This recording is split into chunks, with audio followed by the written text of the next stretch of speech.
I'm sorry. Yeah. All right, with everything going on around, so much has changed in the way we do business. St. Mary Chamber plans to continue to inform our membership of issues around our parish and state and to promote business. Today's luncheon is being streamed live on KBZ Facebook, KQKI Facebook, the KQKI YouTube channel, and at kqkinews.com.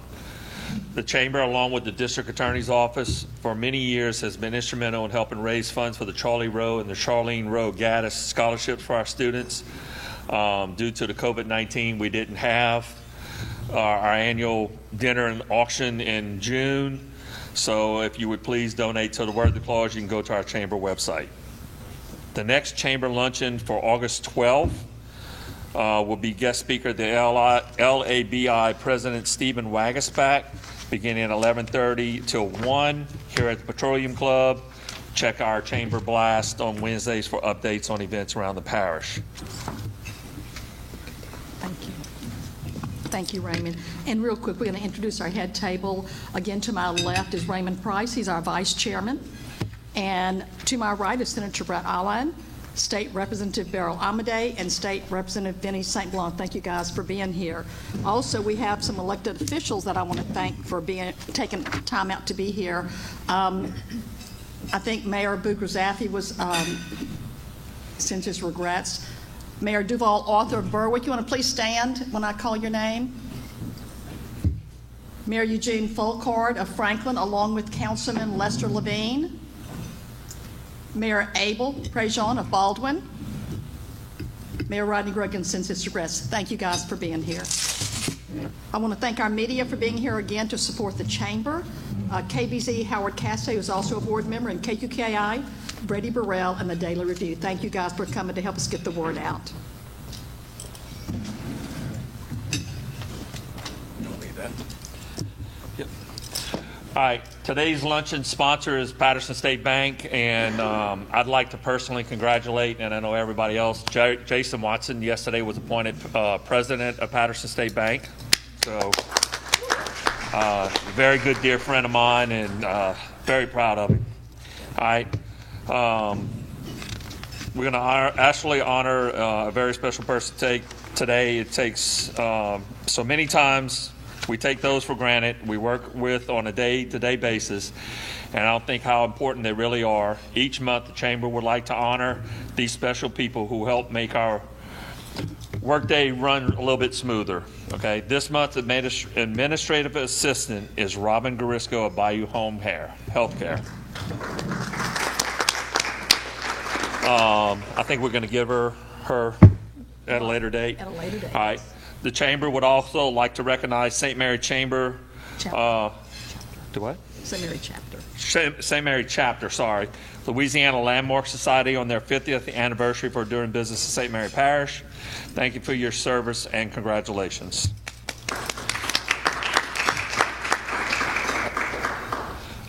Today, Donna already introduced all the speakers today, Senator Brent Allen, Representative Vinnie St. Blanc, and Representative Beryl Amadei. Please hold your questions till all speakers are finished, and our first speaker is going to be Ms. Beryl Amadei.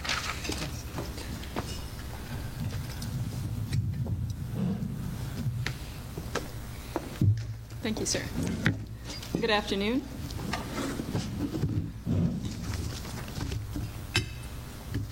Well, welcome everybody here and online. I appreciate the opportunity to come and stand before you and give you some idea of some of the things that the legislature was able to get done this year. It was a very strange year, and I hope we never have another one like it. Can you all agree? Yeah. All right. Yeah. This year, the legislature went into session, and then very shortly thereafter, we took a really long recess, and then we eventually came back. So altogether, there were, in the regular session and the special session, there were 1,490 bills proposed. 58 of those were constitutional amendments, but don't worry, only 7 passed. And 515 were resolutions and study requests. So, I'm sorry, there were 7 constitutional amendments that passed this year and 1 from last year that's going to be on this year's ballot, but I'll get to those in a little bit. Okay. What I would like to cover today is tort reform and insurance premium reduction, and lots of the bills that we passed in order to help businesses, because this is the chamber, and I know you're interested in that. And because we have lots of mayors present, I'll also mention what helps local governments. Okay, so tort reform. The main omnibus bill that survived, that passed, was House Bill 57 by Speaker of the House Shake Snyder. In this bill, there were 4 major components. One was the elimination of the seatbelt gag rule. Under current law, when you go to court after a car accident, you're not allowed in the court to disclose whether any of the drivers or passengers were wearing seatbelts or not. And it seems that if you were wearing a seatbelt, then you may have avoided more damage to yourself and maybe to the vehicles, and so it could be an important issue to discuss in a court case, and so we have eliminated the seatbelt gag rule. Next was collateral source, and that has been improved so that we can reduce the what we call phantom medical bills, and that is where you get bills of a certain dollar amount, but you're never truly expected to pay those dollar amounts. You pay a much lesser amount. And so if we're going to grant someone recovery of damages, your damages should be what you actually paid, right? So this will help to lower the large awards, which helps to prevent frivolous lawsuits. Next, we lowered the jury trial threshold to make it easier to get a trial by jury. Now, if you're dealing with a case that has a smaller reward, the jury is not automatic. You actually have to put up bond money to say that you do indeed want a jury. So that should help. And for 9 years now, as we've been trying to pass legislation to reduce the jury trial threshold, because Louisiana's threshold is much different than most every other state, it was usually the judicial system. The judges came to us, and their fear was that lowering the threshold is going to mean we have an explosion in jury trials, and it's going to cause a whole lot of delays in our system. But we're going to go ahead and try this, because it seems that in looking at other states, their courts are not bogged down. And in Louisiana, if you take the total number of judges and you divide it by the total number of jury trials, we've discovered that most judges would handle about half of a case a year. And so it seems like we have a little bit of room before we overwhelm the court system. So if for some reason our court systems are extremely overwhelmed, we can always come back and revisit this. And the fourth thing is it reforms direct action. And what that means is, instead of the court case listing the insurance company by name, it'll simply list the people involved, or possibly a company if it's a commercial vehicle. It won't list the insurance company by name, because it seems that when jurors see the name of a big insurance company especially, they are more prone to award larger amounts just because they feel that the insurance company can afford it. The problem is, right now, they can go directly and sue the insurance company when the insurance company didn't cause an accident.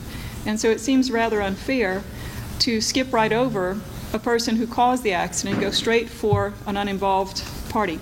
So the insurance company will still be involved. They simply won't have their name on the title of the case, and so this should help. Now, as far as businesses, let's see. We passed a lot of tax relief and liability protections related to COVID for smaller businesses, local businesses, any businesses. So I'll go over a few of those. I hope that our favorite senator here, Alain, will talk for a moment about his bill, Senate Bill 6. It suspends the corporate franchise tax. There was also Senate Bill 13 that allows for the Louisiana New Market Jobs Act tax credit to incentivize job-creating investments in underdeveloped areas. There was also House Bill 13, which authorizes certain retail businesses to also participate in the enterprise zone incentive. Senate Bill 17 extended the deadline for angel investor credit tax credit program. House Bill 19 authorized retail businesses, restaurants, and hotels to participate in the Quality Jobs program to hopefully generate new jobs. Senate Bill 26 extends the application deadline for the Quality Jobs Program.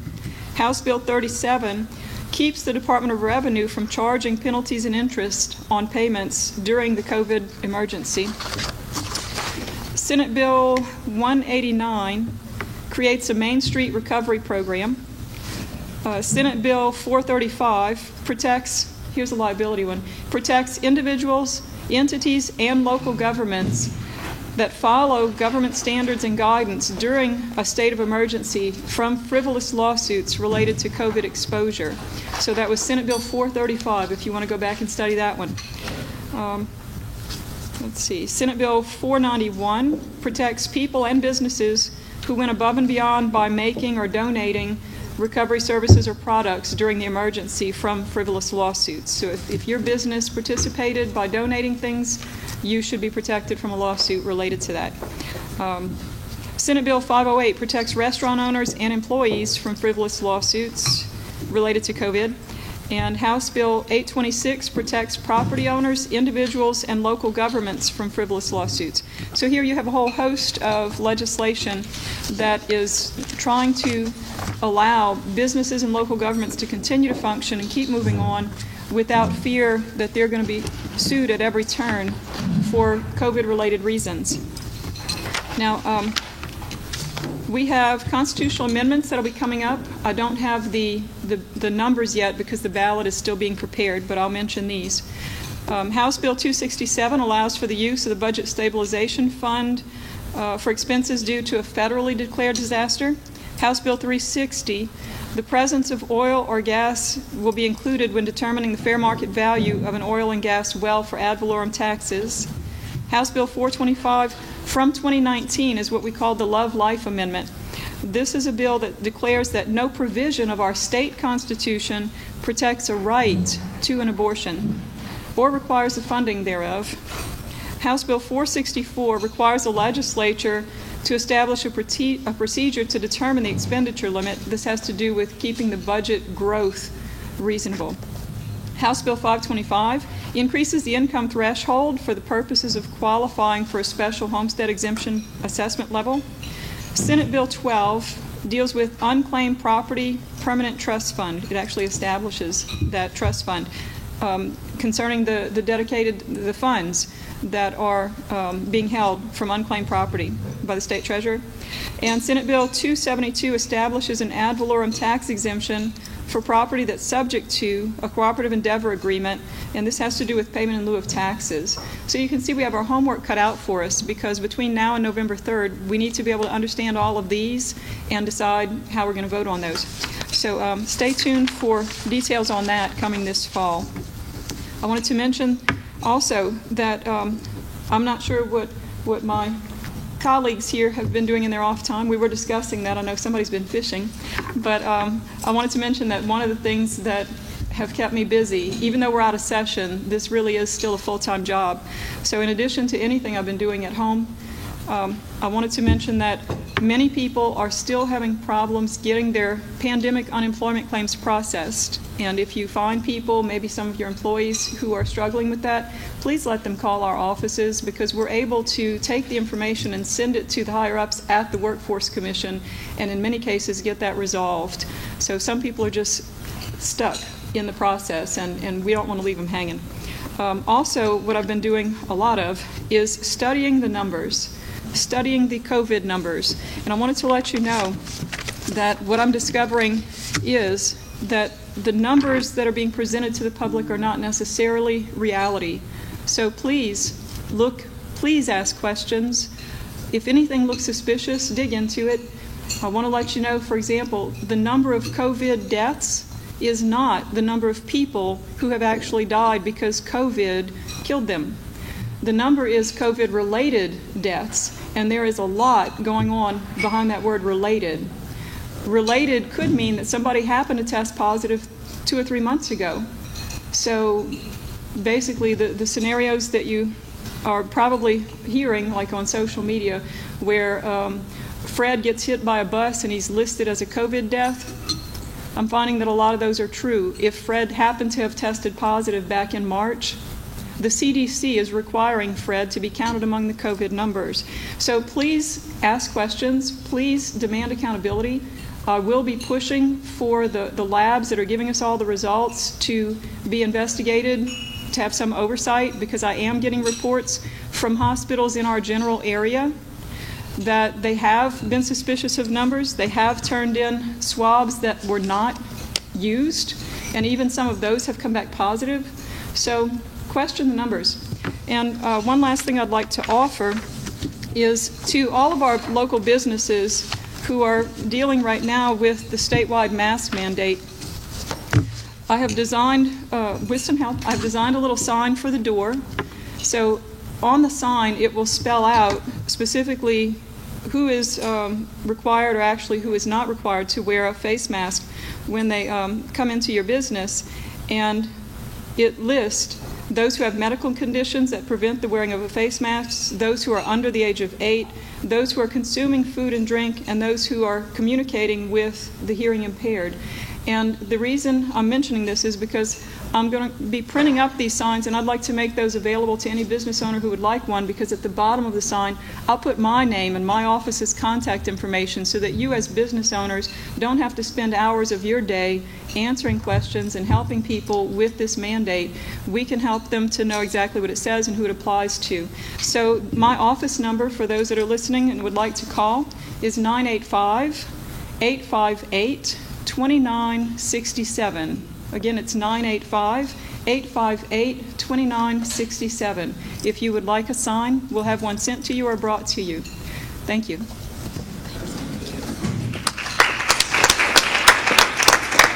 Hi, thank you, Representative Amedee. Our next speaker is going to be Representative Vinnie St. Blanc.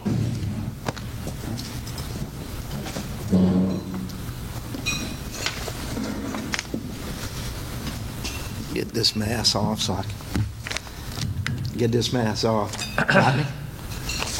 So I can do a little speaking. It's been what Representative Amedee said is exactly what everything that I have about what happened at the legislature and what we did. And she did a tremendous job, because when I look at her over all the time at her desk, she's constantly studying, constantly. And when I get in there at 8 o'clock, she's there at 2, 7 o'clock, way before anything's there, she's there at her desk.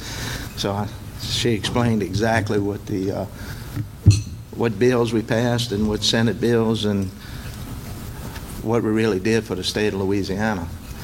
Been around the legislature now for 15 years, and I've never seen anything like it. It was a very unusual session, and seemed like every time in my life that I made a decision to do something and start something, tragedy always hits. So it was just one thing more in my life that that I started, that I have these pandemics. And first year of teaching was first year of integration.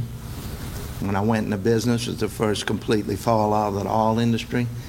And then when I went into the community and technical college, we had a complete failure in education. So this just right up my alley. I guess that's what I was put here to do. And I just believe in God and do what I got to do.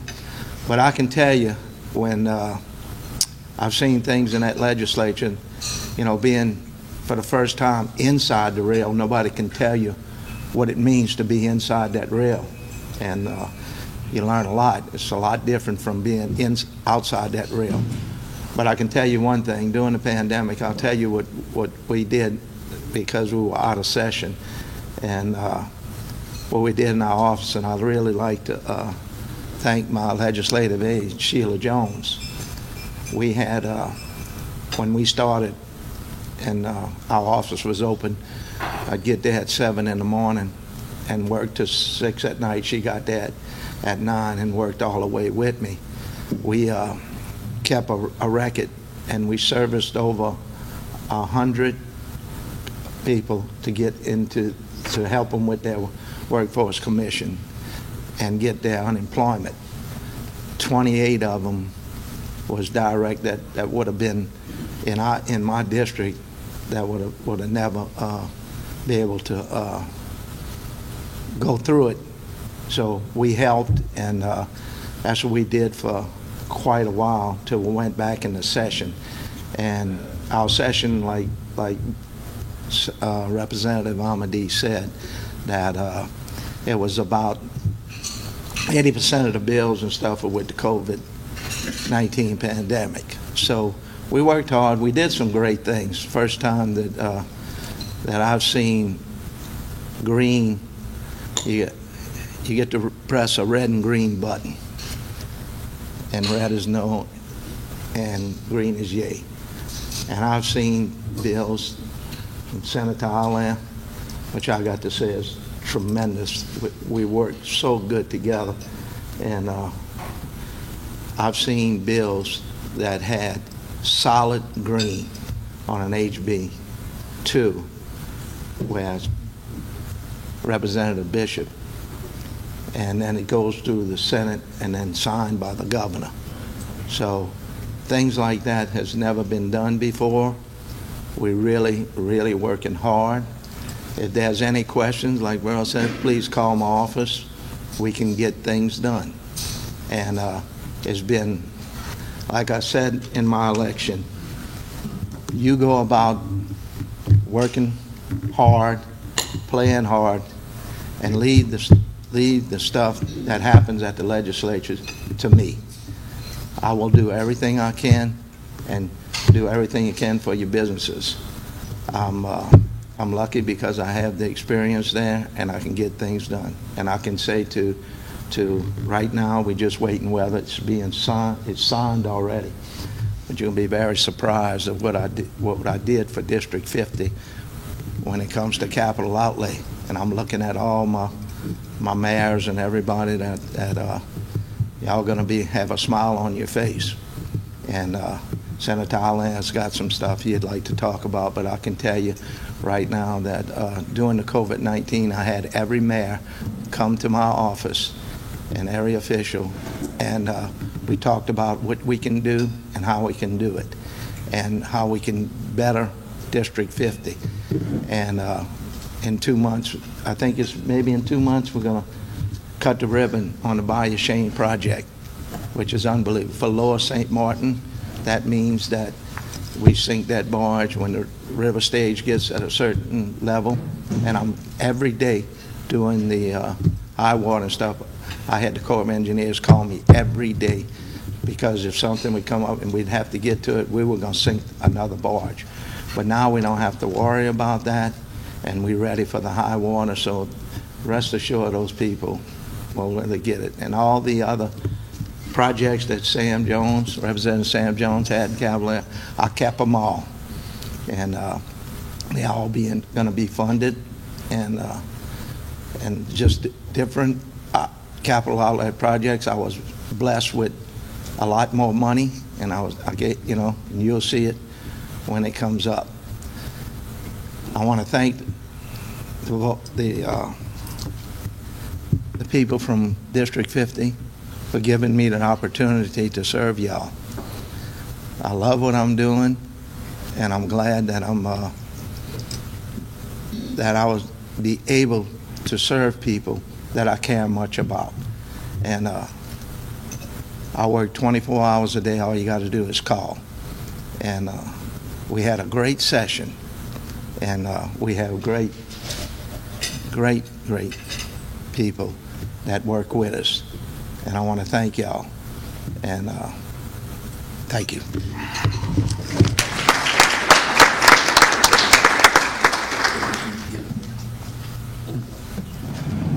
All right, thank you, Representative St. Blanc. Now, Senator Brent Allen. You want to hold this, Mike? Okay. Yeah, you might need that.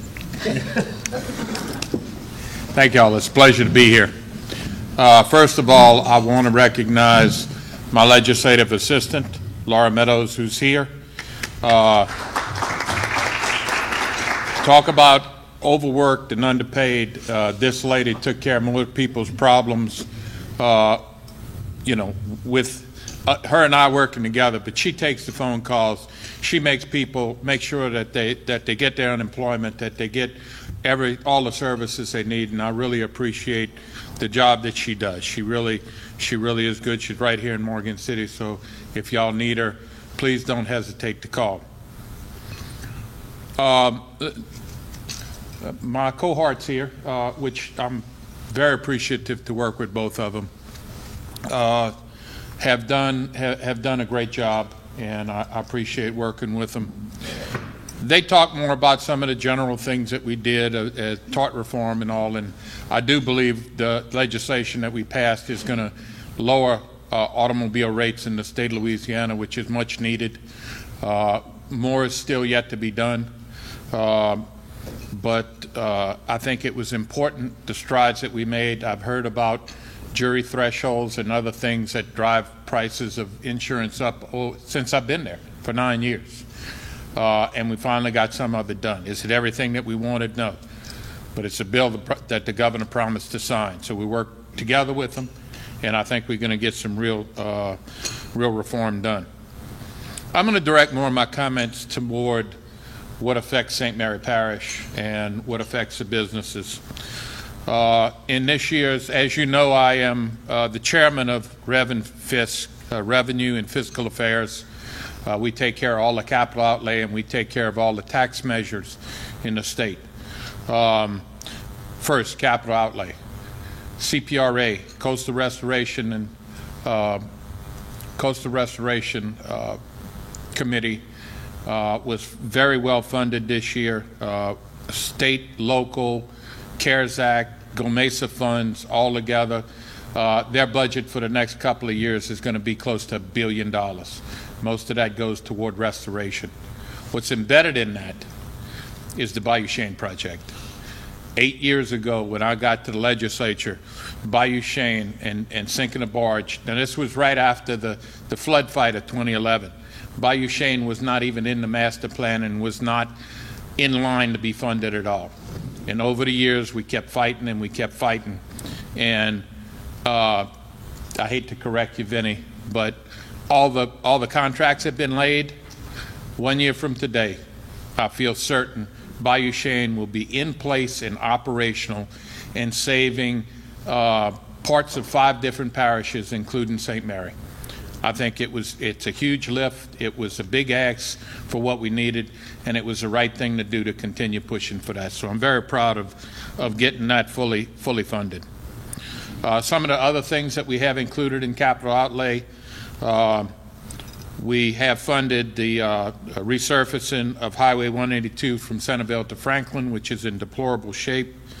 We also have $500,000 that's going to be matched with $1.2 million of federal funds to build a brand new welding technology training center at the Sharonton Canal Industrial Park. This will feed employees and train employees to be used throughout the parish, and I think it's going to be a huge asset to this parish. We also put away some money for Martin Luther King rehabilitation, for Patterson, for some gas meters that Mayor Grogan said was much needed there, and very proud that we were able to secure a good bit of money to build a wellness center at the campus of Franklin Foundation Hospital. For years and years, hospitals have only been known to treat people who were ill. Let's think about making people more well so they don't need the services of the hospital. That's what a wellness center does. There's been 4 or 5 built around the state, one right there in Thibodaux, a beautiful facility. They have seen great results, particularly in areas that have low wellness. And obviously in St. Mary Parish, the wellness outcomes aren't that great. If you can inject that, you can make the population more well and give them what they need. Listen, bad habits, the exercise and food intake are the main factors in why we're not healthy. We're going to try to provide all 3 of those at a first-class wellness center at the campus of Franklin Foundation. I look forward to moving that project along. The savings just on the Medicaid side, because we have to pay for all the Medicaid patients that need health care. The state savings just on the Medicaid side could maybe pay for this thing within a year or two. So look forward to moving that project forward. On the tax side, when I took over as chair of Rev and Fisc, I knew that tax reform had always been something that I wanted to do. So we went to D.C. and we sat down with the Tax Foundation, the Council for State Taxation, the Multi-State Tax Commission, and several other organizations that actually rate us in the state of Louisiana as far as our tax code. And let me tell you, we're not rated very well. Some simple things that we could do to change that with some of the bills that I passed. I'll go through them very quickly. Senate Bill, Act 216, which is the Marketplace Facilitator Bill. This is additional collection of sales taxes for the internet. It gives us another pass. I've always thought that the brick and mortar in St. Mary Parish were at an extreme disadvantage because we weren't properly collecting the taxes that we're due on internet sales. This is going to go a long way toward doing that. Act 309 eliminates some of the pay-to-play on tax adjudication. I never thought it was fair that you had to put up all the money to even get a hearing in court. We've eliminated a good bit of that in Act 307. Act 234, final determination, kind of a technical bill, but it means a lot to particularly the larger businesses. Act 118 gives more time for sales tax appeals. If you got a determination, you didn't think it was right, we're going from 15 to 30 days. This is more in line with the IRS guidelines.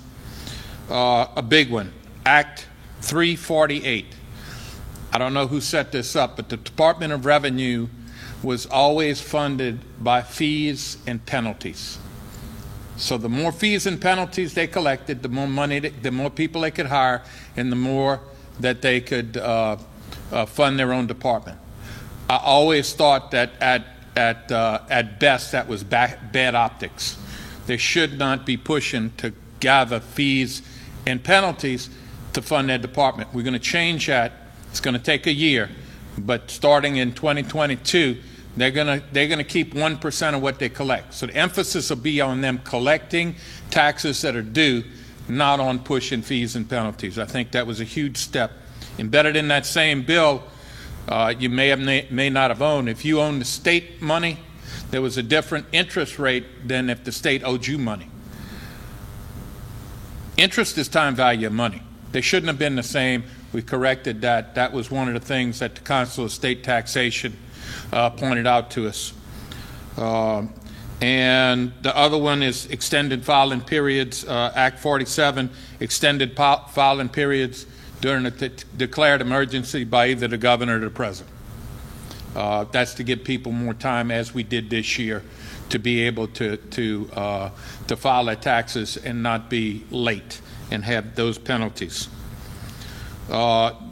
The last thing I did, which was in the special session that we just concluded, we did a 1-year suspension of the franchise tax for the smaller cap companies. It had to be a Louisiana company, but we suspended the franchise tax to give businesses in the state of Louisiana a little bit of relief from franchise tax. And that recently got signed by the governor, so I don't have an act number on it yet. One of the other things that we did that some people agreed with me and some people didn't, but you can now have alcohol delivered from the grocery store to your house on an app. People during the COVID were, elderly people who wanted a little toddy in the afternoon were having to get out and risk themselves to go and get alcohol delivered. This is modern times. It was time that we were able to do all of that. I think all in all, it was a successful session, but it was a session from hell. back and forth, being worried about who was going to get sick, and the mask and the social distancing was not normal business. The staff at the Senate and the entire legislature were champs. They worked through all of that, and they really deserve a lot of the credit for what we were able to accomplish. That being said, it's an honor and a pleasure to serve you as your senator. I've got 3 more years before I'm term limited. I'm going to try to accomplish as many of the things as I can. Continuing on tort reform, so we picked the low-hanging fruit with these bills. We're going to tackle some larger projects, some larger tasks next year during the fiscal session. I am going to try my very best to, if not repeal, to phase out inventory tax in the state of Louisiana. There's a better way to do it. We'd like a better way to administer franchise tax, or find a different way to administer it, to eliminate franchise tax into the future. And also, I'm adamant about finding a way to lower the top rates, or all the rates, on personal state income tax. I think it can be accomplished. We've got some plans that we're moving forward with, working with staff right now. You'll see a lot of those next year. Thank you so much, and I'll be happy to answer any questions.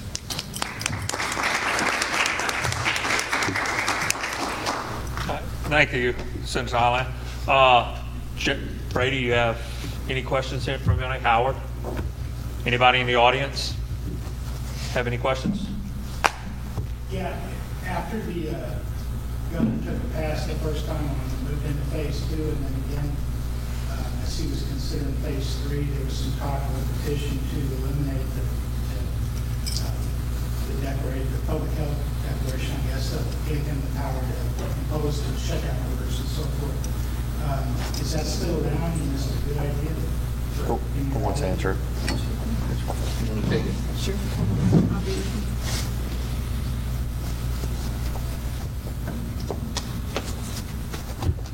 Thank you. Okay, yes, sir. According to state law, a majority of either house of the legislature may create a petition that would void the governor's emergency orders, and that was done in the House, I don't even remember how long ago now, before June 1st. And the petition simply said that the health emergency orders related to COVID-19 would be void. It also said that for 60 days from the date the petition is filed, the governor would not be able to issue any additional emergency health order related to COVID-19. So it would not limit the governor should we have a hurricane, a flood, or even a measles outbreak. It was very specific in limiting a health emergency issued for COVID-19. The petition right now does not have the required number of signatures in the House. That number, the magic number, is 53 or more. Last I checked, we had 40-something. So the petition does nothing at this point in time. In the meantime, there has been a lot of talk about possible unintended consequences if the petition gets filed. And those consequences that have been listed don't really, I'm trying to think of a nice way to say, they're not true. The consequences that were listed had to do with whether we would lose funding.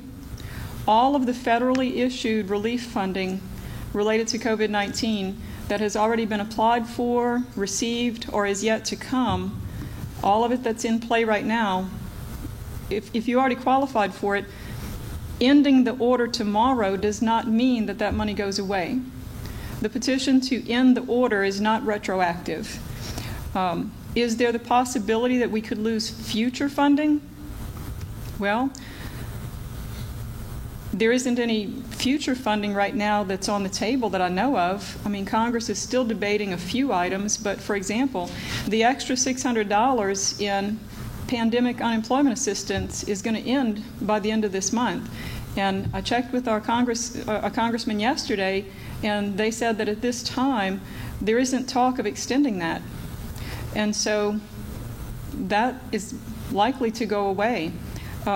Even if the governor's emergency order would end tomorrow due to a petition, should Congress decide to extend that, the president had already issued a national emergency order, and he did it specifically so that states that didn't declare an emergency would still be eligible. And also, another thing that the petition does is it does not take away the authority of a parish or city government to issue an emergency order of their own. So for the sake of those parishes and cities that may still have challenges and rising numbers and hospitals that are in danger, or should those come up a month from now, the local authorities would still have the ability to declare emergencies on their own. So this would only end the statewide orders so that those areas that are not having those struggles right now can get back to life, get back to work, get back to breathing. So that's what the petition would do. It's still sitting on a table. People who in the legislature who want to sign it may still sign it, and we don't currently have the 53. Depending on the actions of the governor in the next days or weeks, we may suddenly have 53. We'll see. We just have to stay tuned. Any more questions? Mayor Duval? I'll ask all three of you. We have some justice of the peace and district judges that are at 70 years old or getting close to 70 years old. And there's a bill that was brought up that Representative Hadley, maybe up to 22. I'm not sure about that, but I think that's what it was. Has it passed, or has it got the governor's signature yet to move forward as a law? I don't believe we did. Something passed. We did pass something that I allows don't know those if the over governor 70. signed it yet. That's the one I talked to you about. And, I think it's still on his desk, I'm not sure. I think it's still on his desk. I can check into it and I'll call you. Let me know. I mean, I've been getting a lot of phone calls. Yeah, I have too, and they're still working with, like I told you, some of the city judges. They might be able to be included in this. But it was Representative Bagley's bill. I think it's HB, it was 22? Yes. And it has, so as soon as I find out, I'll let you know. Okay, thank you. Yeah, I just want to know if you guys get a chance to talk to the governor No, about the school system. Justin Peake. The school opening up, because yesterday as I watched the interview, it was more like the vice president trying to like say what we need to be doing, and the governor came back and said, we're going to see what the CDC says. And he come right after him and made a comment that I kind of like felt like you just trying to tell us what to do, and the governor telling us he gonna go by with the CDC and saying to him what we need to be doing. And so what y'all take on that when it comes to that? I personally believe that the schools will open. It's time. I think that there needs to be proper precautions taken for all involved. But I personally believe that CDC is the Center for Disease Control, which is the science behind it. I mean, if there's a compelling argument from the CDC, look, I always lean toward the science. Our personal feelings and all are good, but we need to follow the science, whether you believe in the science or not. I personally believe the schools will be open. I believe at some point in time we'll do more harm than good not opening the schools. So I think that'll happen. So you think that some of the guidelines that the schools they're going to implement some guidelines where students... That's totally under the control of Bessie. Okay. And I think that, I guess the legislature, if it was in, could legislate toward that, but I believe that's strictly under the purview of Bessie in conjunction with the governor. Thank you. What Monday is a meeting. We had the Education Committee from which Borough is on the committee with me. We that Monday, and we had the Superintendent of Education with the Department of Hospitals, and we had the Athletic Association president. And we started at 10 and we finished at 1. And right now, Bessie and all of them have to have preparations. They went back and did you hear anything that happened yesterday? Bessie had a meeting yesterday to come up, and they have to come back and give us guidelines and stuff. But from that meeting, I felt, and they really want to open schools, but they have to do it in the right way.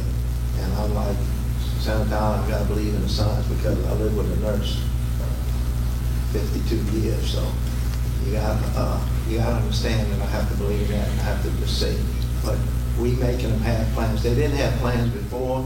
We got them together, and we went back, had them come before us, and well, you can talk a little bit about our committee meeting, but it was very, very long, and we got some accomplishments. They have to go, don't forget, they are subject to boards, and boards make their rules. We cannot do anything from the legislature because the boards make their rules. So they were going back. They're going to come back with plans.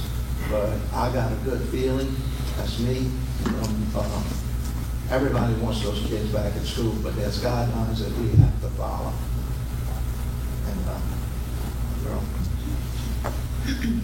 And just to back up 1 second, the bill to remove the age limit for justices of the peace was House Bill 144 by Representatives Green and Bagley. It has been signed by the governor. It's now Act 23, by the way. So for the school reopen plan, a few weeks ago, the Senate Education Committee had a very lengthy hearing as the Department of Education and the Department of Health came together to present the plan at that time. And then just Monday, the House Education Committee had a hearing also, and we were able to get an update on how they're doing with the plan. And for those who may not have been following it, the plan that they're coming up with is a plan for how schools will function under each of the possible phases. So they're setting up a plan for what we do under phase 1, under phase 2, and under phase 3. Everything from how many students can ride on the school bus and how many per seat, to how often the children have to wash their hands, to how many students can be in a classroom and where they're going to eat lunch. And I mean, it really covers a lot of territory. And I do agree that as we move forward, they are working as hard as they can to get schools reopened in hopes that under phase 2 or 3, students can come to the school, even if only a portion of the students come each day so that the crowds are smaller. Whereas, say on Monday and Wednesday, perhaps, half the students will come, and Tuesday and Thursday, the other half will come. And on the days they're not at school, they'll be doing their work remotely, usually over the internet. That's what the plans are looking like right now for those phases where the number of students would be limited due to health. And we do have to consider the science, and as they're studying, what we're finding is that young children, by and large, are not terribly affected by COVID and not necessarily carrying it and passing it along. And so as we learn more in the science of things, I'm hoping that we'll be able to lift the restrictions even more on the schools, because the school-age children are probably the safest members of our communities right now as far as who COVID decides to attack. I have a question regarding the schools and reopening. It's my understanding that the K-3, they're talking about no mask, and then from 3 and above, up to 12th grade, they'll actually require to have a mask on. Who's providing those masks for those kids?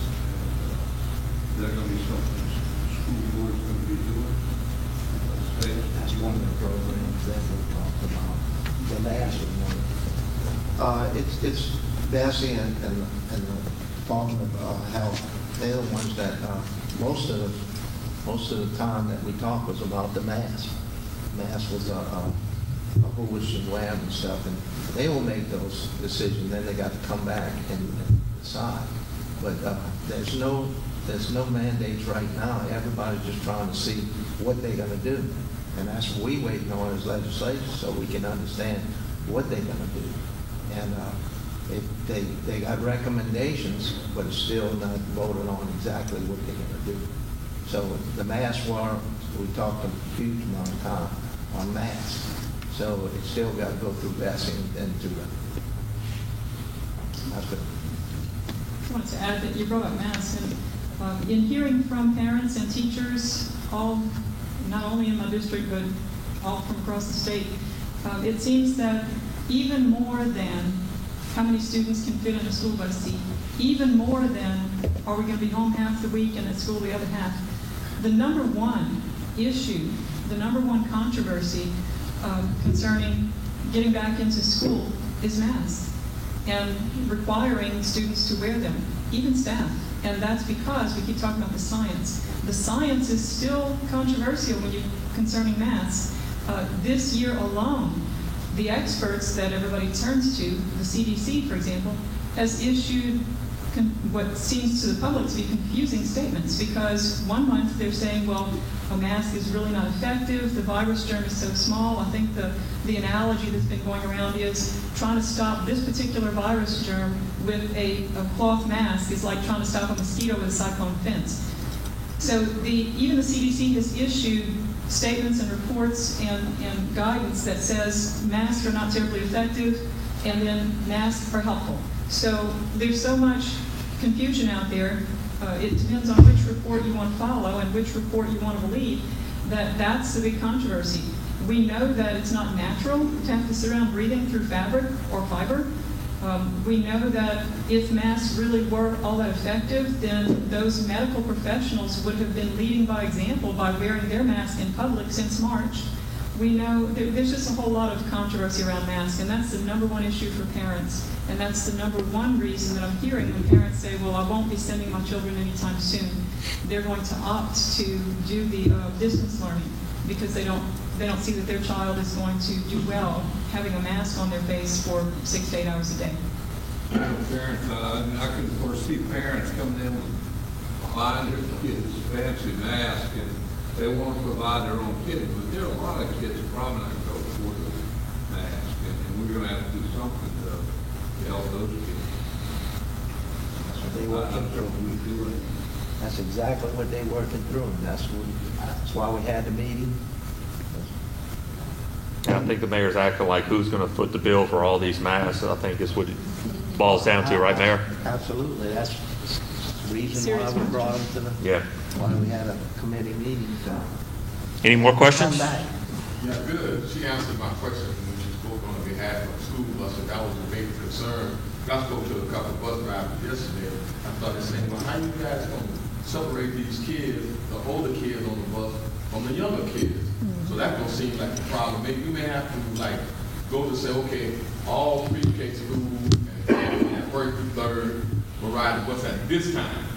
Because now you need to have a monitor on the bus with them to keep them separated when you only have just that bus ride on the bus. So those are some of the things I hope that they are looking into so that they can keep the kids, because the bus driver can't drive and space you on the bus at the same time. So that's going to be a problem to separate them. And then you got adults riding the bus, 18, 17, 16-year-old with little kids, then now you got a whole lot of other stuff going on. So I'm glad that you mentioned the bus and stuff, and I think we get opportunity to get a little more feedback from that. Because I have a preemie, he was born as a preemie, and I can't see myself putting him on the bus with those kind of things, because if you breathe on him hard, he gets up. So I kind of like, that's what my whole concern is, whether let him go, keep him at home. Right now, I'm in between his mother and I talking about, we might have to house him right here, because during the course of the year, you got a lot of colds, and the kid was coming from home with colds. So whatever kid living in the house with somebody that come in contact with COVID, my 6-year-old won't even know that, and on the bus with that kid who 18 or 17-year-old who may end up having anybody. So how they gonna space the bus? Correct. That's gonna be the biggest problem that we're gonna have. They do have the forum tonight too. It's going to be KQKI, I think KWBJ. They'll have the forum tonight for the school board forum tonight, and then you can discuss that also with them. That's going to be live tonight. So, Kind of look at it and see yeah. what they're doing. Every question that was asked today, me and Representative Elliott was talked at least an hour and a half of each situation. Bus drivers, the new superintendent of education, new superintendent of education, is going to do a tremendous job. You know, he was once a bus driver that he had to drive when he was a teacher. He came out of a small school, and now, you know, he was superintendent of Jefferson Parish, the largest, and everything that we're talking about today, we spent hours on it. They're ahead of the game, and they got to make, you know, they got to hear all this. They heard it from us. Just wait, and we have to wait. If you have anything that you want to add to it, I can call. You can call Brooke. You can call any one of us, and I'll give you exactly what went on, how long it was taught, and exactly what everyone wants to have school. There wasn't a person in there that don't want school to open. But there's guidelines they got to follow, and there's a million questions, there's a million things. The mass took hours and something. The bus drivers took hours. So many all the different deals of keeping them safe and how they were going to do it. So there is meetings going on, there's preparations, because they have to get back to us. And that's what we did in the legislature. They come to us, they have to have a program. They got to show us what they're going to do. So it's being worked on. And we sat for a long time. And if you want to know some particulars, I'll be glad to answer them too. And I'm sure Beryl can answer them too, because she sat through the same thing. Yeah. If you're going to get to talk about transportation this evening as part of the forum, some of the things that I hope are included to let people know what we're up against, or what the school system is up against, would be this. Let's say an average, a standard-sized school bus holds approximately 60 students at capacity. If you can only have one student in every other seat, then your capacity is extremely reduced. How many loads are you going to have to make to pick up the number of students to get them to school? And so the department is recommending that parents be asked, if they can, to provide their own transportation, bring their own children to school. I've looked at some of the drop-off lines already, like a school year ago, and they're already long. So when we start adding, tripling, quadrupling the number of parents in the drop-off line, we might have to think about the opening time for school and broaden the window where the students can be dropped off before they have to be in class, because how are you going to take them all in one car at a time? And then what about the parent who has 3 different children at 3 different schools that all start at the same time? I mean, there are challenges, and they're real-life challenges, just to do something that seems as simple as education. So, yeah, right. Anything else? Any other questions? Brady, you have any questions online? All right, thank you all for coming out today. Thank you for the continued support of the Chamber. We look forward to seeing you at the next Chamber event. Come join us for a relaxing evening of networking and meeting new people. Please call the Chamber offices in Morgan City or Franklin to RSVP. Don't forget to check out the website tonight at stmarychamber.com and tune into the Radio Chamber Chat every Saturday on KBZE. Also, KQKI listed to update 7 days a week, 6 times a day for our Chamber events. We also have the Chamber calendar to help plan events. So please call the Chamber with your event dates at either of the locations. And also in your community, I know we talked about it last night at the Berwick Town Council, but we need census is doing great in St. Mary Parish, but we need to get everybody to sign up for the census. We'll get more money from these, ladies and gentlemen, if we get the numbers up, and they'll get more over to Washington also. Thank y'all.